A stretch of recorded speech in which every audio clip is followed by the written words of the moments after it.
चलिए भाई, आप ये क्वेश्चन करते हैं क्लास 11 एनसीईआरटी चैप्टर 16 का।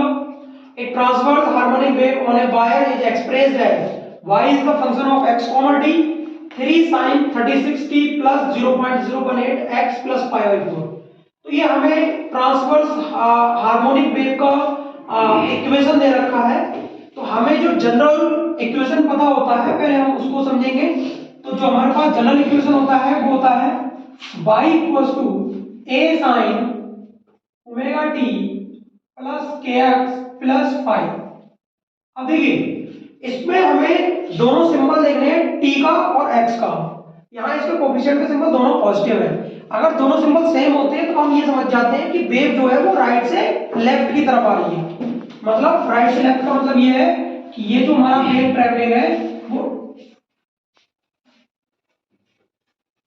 वेव ट्रैवलिंग जो है वो हमारी इस डायरेक्शन से इस डायरेक्शन में, मतलब राइट से लेफ्ट की तरफ। तब दोनों सिंबल क्या होते हैं, पॉजिटिव होते हैं। अदरवाइज जैसे मान लीजिए वेव हमारी इधर से इधर की तरफ ट्रैवल कर रही हो तो एक प्लस होगा और एक माइनस होगा, अपोजिट सिंबल देखते हैं। तो हमने जो जनरल इक्वेशन है वो लिख ली है। तो यहाँ पर बात कर रहा है पहले क्वेश्चन में is it a stationary wave और ए ट्रैवलिंग वन।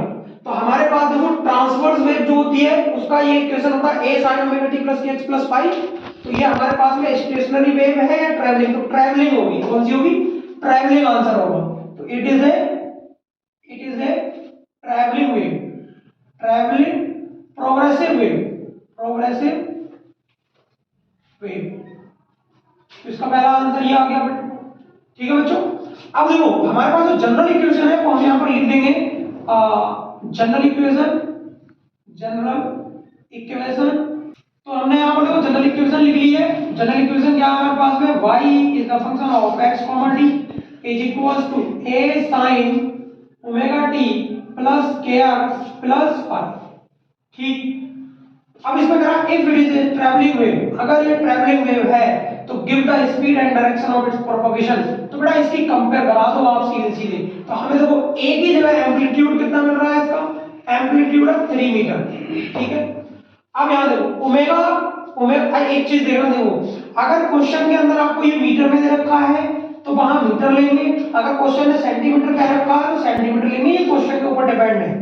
तो हम यहाँ पर एम्पलीट्यूड 3 मीटर ले रहे हैं, ये कंसीडर करके चल रहे हैं। क्वेश्चन ने हमको जो डायरेक्शन दी है और जो डिस्प्लेसमेंट वगैरह दी है वो सब मीटर में दी है, तब हम उसको कंसीडर करके चल रहे हैं। इफ अगर क्वेश्चन में आपका सेंटीमीटर होगा तो यहाँ सेंटीमीटर लिखेंगे इसका यूनिट। तो a बराबर होगा 3 मीटर। अच्छा आगे बढ़ते हैं, देखो साइन से साइन देखो कंपेयर करा लिया। ओमेगा की जगह देखो कितना 36 है, तो ओमेगा बराबर कितना आ जाएगा 36 रेडियन पर सेकंड। ये इसका यूनिट होता है रेडियन पर सेकंड। अच्छा t से t हो गया, इससे कंपेयर k की जगह देखिए kx है यहाँ, तो k की जगह कितना आ जाएगा, k बराबर आ गया वेव नंबर आपका 0.018। ठीक है भाई, तो ये k की वैल्यू आ गई। अच्छा आगे बढ़ जाते हैं हम। ये प्लस पाई बाई 4 है, पाई बाई 4 फाइव फेज कितना आ जाएगा, यहाँ फेज आ जाएगा हमारे पास पाई बाई 4। ये लोग हमने सारे पैरामीटर लिख लिए यहाँ कंपेयर करा के, बट उसने पूछा क्या था, स्पीड बतानी है। तो हमारे पास जो पाई और हमने जो पैरामीटर यहाँ से कंपेयर कराए थे वो आ गए, a आ गया, ओमेगा आ गया, क्या आएगा फाई आ गया। अब हमें निकालना क्या है, वेलोसिटी निकालना है। तो ये सिंपल शॉर्टकट फार्मूला होता है modulus of coefficient of t, coefficient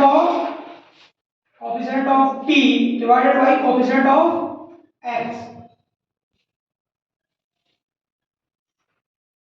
देखो वैसे तो हमें पता है ना कि भाई जो हम यहाँ पर लिखते हैं k की जगह जो लिखते हैं वो क्या लिखते हैं हम, ओमेगा अपॉन v।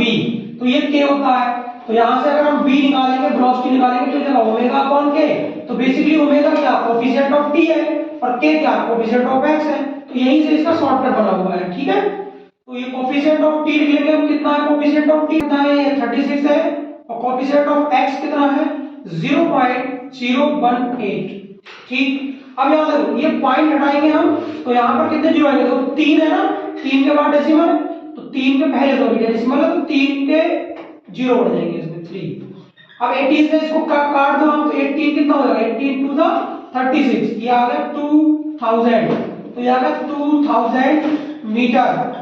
अब मैं फिर से रिपीट करता हूँ, क्वेश्चन में अगर सेंटीमीटर में तो सेंटीमीटर लिखेंगे, मीटर में तो मीटर लिखेंगे।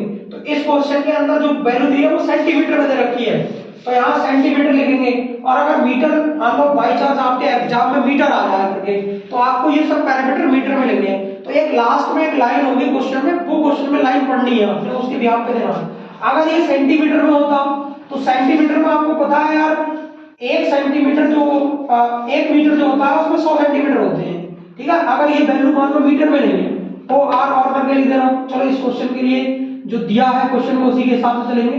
सेंटीमीटर दे रखा है तो सेंटीमीटर में ही चलेंगे, तो इसको मीटर में अगर कन्वर्ट करेंगे तो कितना होगा, देखो 2 जीरो खत्म हो जाएंगे तो 20 मीटर लिख सकते हैं इसको। कितना लिख देंगे 20 मीटर। तो हमारे पास वेलोसिटी कितनी आ गई बेट की 20 मीटर आ गई बेटा, ठीक।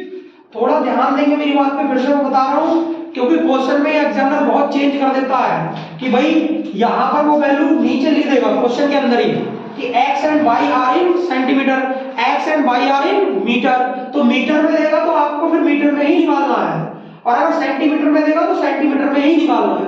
आप ये बात ध्यान देना मेरी जो मैं कह रहा हूं। तो ऐसे ही मान लो एम्पलीट्यूड यहां देखो हमने 3 मीटर लिखा है on the behalf of x and y are in metre. तो इसको भी अगर क्वेश्चन में देखो यहाँ इस पर्टिकुलर क्वेश्चन के लिए कि सेंटीमीटर में है, तो यहां भी हम क्या करेंगे सेंटीमीटर ही लिखेंगे। ये बात ध्यान देंगे आप। फ्रीक्वेंसी निकालनी और इसका एम्पलीट्यूड निकालना है, तो हमें पता है ओमेगा बराबर कितना होता है 2 पाई f। तो f बराबर कितना हो जाएगा ओमेगा अपॉन 2 पाई। तो ओमेगा देखो कितना है बेटा वो है 36 पाई, 2 पाई मतलब 2 और पाई की वैल्यू लगाओ कितनी 3.14, ठीक है। तो इसमें 2 से काट दो कितने चला जाएगा 18 टाइम चला जाएगा, और पॉइंट ये आ जाएगा 18 अपॉन 3.14। अब यहाँ पॉइंट से आप डबल जीरो बढ़ा सकते हो यहाँ, तो ये 3.14 को इसको पूरा कैलकुलेट करोगे तो ये 5.7 आएगा, ये आ जाएगा 5.7 हर्ट्ज, ठीक। अब यहाँ कह रहा है इनिशियल फेज बताना है ओरिजिन पे, तो इनिशियल फेज फाई कितना देखो आया 5/4 आया, तो फाई आ जाएगा 5/4। Calculate the smallest distance between two adjacent crust. देखिए जब यहाँ पर आप देखोगे ये आपके पास में एक प्रोग्रेसिव वेव है जो इस तरह से चल रही है, तो एडजेसेंट क्रस्ट जो होती है वो पीक पॉइंट को ही हम क्रस्ट बोलते हैं। तो इसका ये पॉइंट और ये पॉइंट हो गया, ये क्रस्ट हो गया। अब एडजेसेंट क्रस्ट के बीच की जो डिस्टेंस होती है उसको वेवलेंथ बोलते हैं लैम्डा। तो लैम्डा हमको कैलकुलेट करना है, तो हमें पता है क्वेश्चन में कि एक फार्मूला था b = f लैम्डा, तो लैम्डा बराबर हो जाएगा b/f। अब बेटा वेव, तो वेलोसिटी हमने वेव की निकाली है 20 मीटर में है, तो आंसर भी वो मीटर में लिखेंगे हम। f फ्रीक्वेंसी कितनी है यहाँ, फ्रीक्वेंसी निकाली हमने 5.7 हर्ट्ज। तो भाई पॉइंट हटाओ जीरो बढ़ाओ, तो इसको अगर आप कैलकुलेट करेंगे तो ये 3.5 आएगा, तो ये आ जाएगा 3.5 मीटर। अब इसको आप सेंटीमीटर में लिखोगे तो लिखोगे कितना 350 सेंटीमीटर, ठीक है। तो ये आपका आंसर होगा, वेवलेंथ लैम्डा कितना है भाई 350 centimetre. This is the answer.